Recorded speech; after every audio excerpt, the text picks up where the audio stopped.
Good morning, everybody. Welcome back. Through installment of Scott Selections here for Wednesday, October 11th. For again, today's play of the day. Quick recap what happened yesterday. We had a loss in hockey with the Blackhawks and Penguins. First period over. 1.5 goals at minus 140 on FanDuel.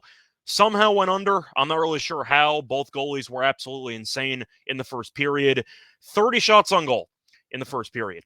30. Usually you're fine if you get 20, but 30 is nuts. Both teams had a bunch of chances. We saw a goal 7 minutes in. So we needed one goal in the final 13 minutes of the period. Didn't get it. Pittsburgh had a bunch of chances. Crosby had a breakaway. Gensel had a nice opportunity in front of the net. Chicago had a power play or two where they had a bunch of chances as well. Just didn't get it. Just simply put, Jari and Mrazek were insane in the first 20 minutes, and we picked up a pretty bad beat. But either way, we're going to look for a winner here on Wednesday. And for the play, going to look at a baseball game, game 4 between the Astros and the Twins, taking place at around 7 p.m. Eastern time. And for this matchup, going to take a team total. Going to take the Twins team total under 4.5 runs at minus 146 on FanDuel. Time recording of 2:30 a.m. Eastern time. Now, first things first, the regular team total is set at 4.5 at minus 156. But for some reason, if you go to the alternate team total section, there's a tab underneath the regular one. The same exact number is minus 146. You're saving 10 cents on the same book just by looking at a different tab, which is pretty weird. But either way, point is it is minus 146 as the cheapest line on FanDuel. Couple reasons why I am going to go with the under for the Twins here. First reason, Minnesota's offense this postseason has really not been that good. Minnesota has scored less than 5 runs in 4 of their 5 postseason games. The one exception was when Valdez got shelled in Game 2 against the Astros. But you're looking at the Twins being the home team in this spot, which works against them for the team total over because they might not bat in the ninth inning. If they are winning, then they will only bat 8 times, which definitely is a nice insurance policy for this team total. But the big story for Minnesota's offensive struggles this postseason, even dating back to the Toronto series, which they swept in, they can't get hits with guys on base. Because so far this postseason, Minnesota is 5 for 37 with runners in scoring position.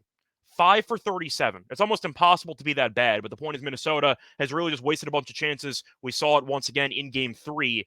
I don't trust the team to get big hits, and I'll mention in a second why I'm not going to have faith in the home run dependent lineup that the Twins have for this game. But Urquidy is pitching for Houston, and he was actually pretty good to wrap up the regular season. Last 2 appearances in 9 innings pitched, no runs. Had a big start against the Diamondbacks in that division clinching series to wrap up the regular season. And in the postseason recently, Urquidy's been decent as well. Last 3 postseason appearances, 9 innings pitched, 2 earned runs. So he's been fine. I'm not sure how long he's going to go, but Houston's bullpen's been pretty good so far in the series. And to go through the weather, which is another big reason why I do like the under for the team total, the wind is blowing in at roughly 9 miles per hour, should result in roughly a 27% decrease in home runs and a 10% decrease in runs. So you have the wind blowing in with a home team that can't get hits with guys on base, and their team total's 4.5.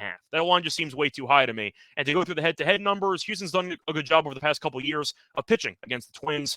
The Twins have scored less than 5 runs in 11 of the last 15 meetings. So simply put, this line is just too high to me. Now, Minnesota can win this game by going under, so it's not even about actually picking Houston to win the game.